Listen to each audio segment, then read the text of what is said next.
그는 붉은 호로병의 술을 다시 한 모금 마시고 뚱보에게 건네주었다.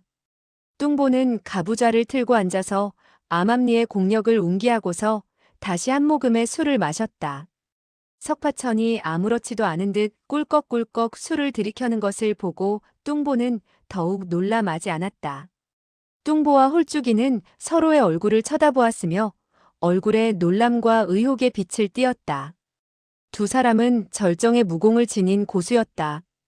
그들 두 사람이 연마한 무공은 그 성향에 있어서 완전히 정반대였다. 뚱보가 연마하는 무공은 강맹한 성질을 띠는 것이고 홀쭉이는 음유한 성질을 띠는 것이었다. 두 사람의 호로병에 담겨 있는 것은 내공을 돋우는 약주였다. 붉은 호로병에 담겨 있는 것은 창자를 화끈 달아오르게 하는 아주 독한 약주가 들어 있었는데 열화단을 그 독한 술에 넣어 녹여 만든 술이었다. 남색 호로병에는 차가운 기운을 띠고 있는 약주를 담고 있었는데 구구한을 타서 만든 술이었다. 열화단과 구구한에는 각기 적지 않은 영단과 묘약의 성분이 들어 있었다. 구구한에는 9,981종의 독초가 들어 있었고 열화단에는 동물의 종류는 비교적 적었으나 학정홍, 공작담 등의 극독이 들어 있었다. 이 약주를 만들기 위해 두 사람은 몇 해 동안 정성을 들여 약초를 채집했던 것이다. 약성이 너무나 맹렬해서 여느 사람들은 혓바닥에 몇 방울만 떨어뜨려도 목숨을 잃었다. 두 사람은 내공이 높은 데다가 독을 억누르는 약물을 복용했기 때문에 잇따라 몇 모금을 마셔도 중독 현상을 일으키지 않았다. 만약에 뚱보가 잘못하여 남색 호로병에 든 약주를 마시게 되거나 홀쭉이가 붉은 호로병에 든 약주를 마시게 된다면 즉시 절명하게 되어 있었다. 그러니 석파천이 그와 같이 마시고도 아무렇지 않은 것을 보고 어찌 깜짝 놀라지 않을 수 있겠는가. 두 사람은 견문이 넓었다. 천하의 무학 가운데 10의 7, 8을 터득하고 있다 해도 과언이 아니었다. 하지만 그들은 석파천이 순음의 내공을 먼저 연마하고 그 이후에 순양의 내공을 연마한 사실을 상상도 하지 못하고 있었는데 이 음유하고도 강맹한 두 가지 내공은 본래 상극이었기 때문에 그로 하여금 주화인마하여 죽을 뻔했던 상태까지 몰아넣었던 것이다.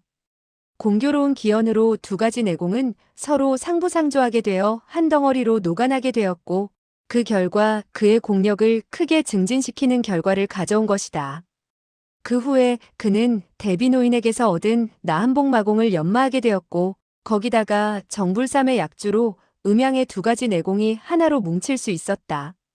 체내에서 음양이 서로 얽혀 돌아가니 자연히 사람을 화끈 달아오르게 하거나 얼음처럼 얼어붙게 하는 독약에 대응할 수 있게 된 것이다. 이때 석파천은 두 사람이 가져온 맛 좋은 술을 얻어 마시기로 했으나 너무 마신 것 같아서 미안했다. 그는 다시 멧돼지 고기를 구워서 가장 맛 좋은 부분을 두 사람에게 나누어 주고는 연신 술 마시기를 권했다.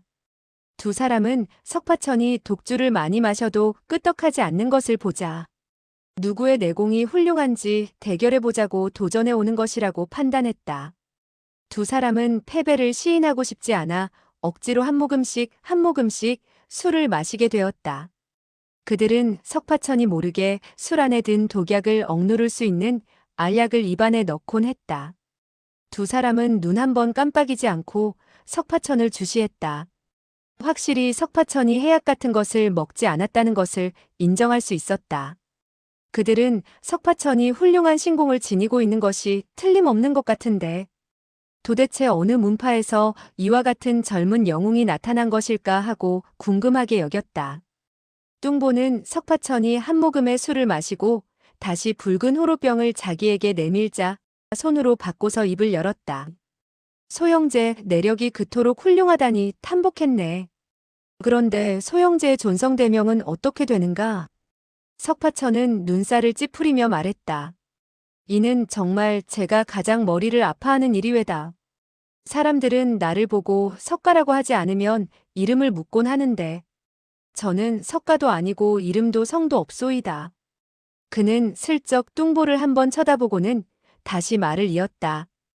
그렇기 때문에 저는 그 질문에 어떻게 대답해야 할지 모르겠군요. 뚱보는 속으로 생각했다. 이 젊은 녀석은 시치미를 떼고 있구나. 자기 이름을 대지 않으려는 것이 분명하다. 그는 다시 질문을 던졌다. 그렇다면 소영제의 사부님은 어느 분이시며 자네는 어느 문파의 제자인가? 석파천은 담담하게 말했다. 저의 사부님의 성이 사씨인데 노파이지요. 혹시 보셨을지도 모르겠는데 그 어르신이 바로 금오파의 계산조사이시며 나는 바로 그녀의 큰 제자이지요. 뚱보와 홀쭉이는 그 말을 고지 듣지 않았다. 터무니없는 소리. 천하 문파 가운데 우리들이 모르는 문파가 없는데 어디서 금오파가 생겨? 산오파라는 사람은 또 누구란 말인가? 저 녀석은 자기 기분 내키는 대로 얼버무리고 있구나. 뚱보는 석파천이 그와 같은 말을 하는 동안에 술을 마시지 않고 있다가 석파천이 말을 끝내자 다시 호로병을 디밀었다. 알고 보니 소영제는 금오파의 계산 대제자이셨군. 그러니까 그토록 훌륭한 내공을 지니고 있지. 자, 술을 마시게. 석파천은 그가 술을 안 마시는 것을 보고 속으로 생각했다. 아마 말을 하느라고 잊은 모양이지. 그는 재빨리 깨우쳐 주었다. 당신은 아직도 술을 마시지 않았습니다. 뚱보는 얼굴을 붉혔다. 그런가? 그는 자기가 한 모금이라도 덜 먹으려고 했던 것이 들통이 나게 되자 약간 성도 났지만 양심의 가책을 받았다.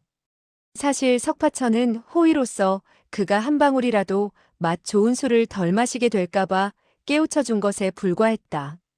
뚱보는 먼저 마신 2모금과 모두 8모금의 약주를 마셨기 때문에 이미 그 양이 지나쳐 있었다.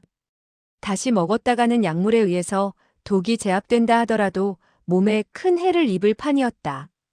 그는 호로병을 입가에 가져가 목을 젖히고 마시는 신용을 했으나 입술을 깨물고 호로병의 술이 목 안으로 흘러넘어가지 않도록 했다.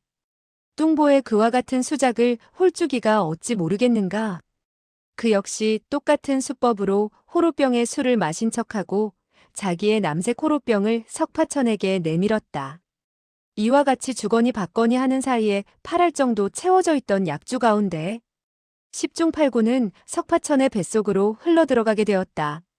원래 그의 주량은 큰 편이 못 되었다. 다만 내력이 심오해서 견디어내고 있는 것이었다. 이 독약은 그를 해쳐 죽일 수는 없었으나 술 기운에 못 이겨 점차 많은 말을 하게 되었다. 수아니, 띵땅이니 하는 소리를 짓거리게 되었는데 뚱보와 홀쭉이는 전혀 알아듣지를 못했다. 홀쭉이는 속으로 생각했다. 이 젊은이는 아마도 기이한 무공을 익히고서 우리 2사람을 상대하러 온 모양이다. 아무런 내색을 하지 않고 터무니없는 소리만 짓거리고 있는 것으로 보아 정말 음흉하기 짝이 없다. 나중에 손을 쓰게 된다면 아마 우리 2사람이 이 녀석의 손에 죽고 말 것이다. 뚱보는 뚱보대로 생각을 하고 있었다. 오늘 우리 2사람이 함께 이 녀석을 상대해도 이길 수 없으니 이 녀석의 내공은 정말 보기 드문 것이라 하지 않을 수 없구나. 약기운을 좀 더 가해서 견디어내는지 알아보아야겠다. 그는 홀쭉이에게 눈짓을 했다. 홀쭉이는 그 뜻을 짐작하고 품속에서 한 알의 구구한을 꺼내 손바닥에 숨겼다. 그는 석파천이 호로병을 다시 디밀게 되었을 때 그는 술을 마시는 척하고 또 그 호로병에 묻은 침을 닦는 척하면서 살짝 한 알의 구구한을 넣었다. 그런 후에 호로병을 흔들고 나서 찬탄을 아끼지 않았다. 정말 맛 좋은 술이군. 맛 좋은 술이야. 홀쭉이가 이렇게 수작을 부리고 있을 때 뚱보 역시 품속에 열화단을 한 알 꺼내 몰래 술에 타고 녹아나도록 흔들었다. 석파천은 호방한 2 친구를 만났다고만 생각했다. 그래서 그는 혼자서 술과 고기를 먹는 데만 정신이 팔려 있었다. 그는 강호의 경험이 전혀 없을 뿐만 아니라 술 기운이 건아해진 나머지 2사람이 술에 약을 타는 짓을 전혀 알아차리지 못하고 있었다. 홀쭉이가 입을 열었다.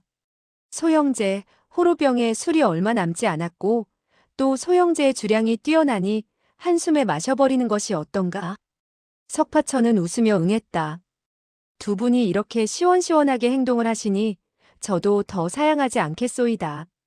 그는 곧 호로병을 들고 마시려 했다. 문득 그는 떠오르는 생각이 있어서 호로병을 든 채 입을 열었다. 한 가지 여쭈어볼 것이 있는데 괜찮겠습니까? 뚱보는 물었다. 뭔가? 어서 말을 해보게. 석파천은 눈을 깜빡이며 물었다. 양자강 배에서 띵땅이가 그러는데 남자와 여자가 서로 좋아하면 부부로 맺어지고 남자끼리 의기투합하게 되면 의형제를 맺는다고 합디다. 그는 술에 취해 몽롱한 눈을 떠서 두 사람을 번갈아 쳐다보며 다시 말을 이었다. 두 분이 이렇게 나를 어여삐 보신 덕택으로 이 자리에서 두 병의 술을 우리 세 사람이 함께 다 마셨으니 우리 세 사람이 의형제를 맺는 것이 어떻겠소이까? 평소 같으면 엄두도 못 낼 말을 술에 취한 김에 의형제를 맺자고 내뱉은 것이었다. 뚱보는 석파천이 반대의 말을 하고 있다고 생각했다. 그리고 잠시 후에는 손을 써오리라고 생각하고 먼저 약물로 그의 내공을 없앤 후 상대하려고 작정했다.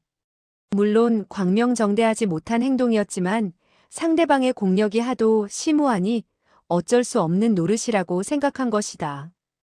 그는 석파천이 술을 마시지 않을까봐 걱정이 되어 재빨리 대답을 했다. 좋고 말고. 다시 없이 좋은 일이지. 먼저 그 호로의 술이나 비우도록 하게. 석파천은 홀쭉이에게 질문을 던졌다.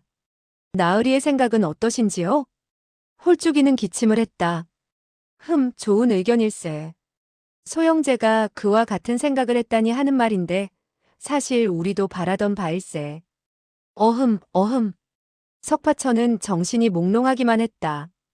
승낙을 받은 그는 기분이 매우 좋아서 남색 호로병의 술을 단숨에 들이켰다. 이번에는 마셔도 먼저 번처럼 그렇게 감당할 수 없을 정도로 춥지가 않았다. 뚱보는 손뼉을 치며 좋아했다. 훌륭한 주량이군. 정말 대단해. 자, 나의 호로병에도 두어 모금의 술이 남았으니 마저 마시게. 그리고 의형제를 맺자 말일세. 석파천은 호로병을 받아들고 생각도 해보지 않고 그 호로병의 술도 단숨에 들이켰다. 두 사람은 서로 쳐다본 후 똑같은 생각을 하게 되었다.